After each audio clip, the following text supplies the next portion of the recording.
ഓരോ സമ്മേളനത്തിന്റെ അവസാനം സ്പീക്കർ ഒരു മറുപടി പ്രസംഗം നടത്തുന്നൊരു പതിവുണ്ട്. ലോക്സഭയിലെ സ്പീക്കർ ഓം ബിർള സംസാരിക്കുമ്പോൾ അദ്ദേഹം പ്രതിപക്ഷത്തെ അതിനിശ്ചിതമായ ഭാഷയിൽ വിമർശിച്ചു.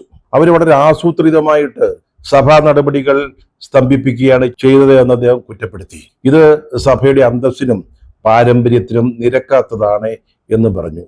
പക്ഷേ സ്പീക്കർ ഒരു കാര്യം ഓർക്കേണ്ടതായിരുന്നു. ജനാധിപത്യ അവകാശങ്ങൾ തന്നെ ചവിട്ടി മെതിക്കപ്പെടുന്ന ഒരു സാഹചര്യം ഉണ്ടാവുമ്പോൾ, തെരഞ്ഞെടുപ്പുകളുടെ ഏറ്റവും പ്രധാനപ്പെട്ട അടിത്തറ എന്ന് പറയുന്ന വോട്ടർ പട്ടികയിൽ പോലും കൃത്രിമങ്ങൾ കടന്നുകൂടുമ്പോൾ, ഒരു സംസ്ഥാനത്തെ വോട്ടർ പട്ടികയിൽ നിന്ന് ലക്ഷക്കണക്കിന് ആളുകൾ ഒരു കാരണവുമില്ലാതെ വെട്ടിമാറ്റപ്പെടുമ്പോൾ പ്രതിപക്ഷം അത് ലോക്സഭയിലും രാജ്യസഭയിലും ഉന്നയിക്കുകയല്ലാതെ മറ്റെന്താണ് ചെയ്യുക?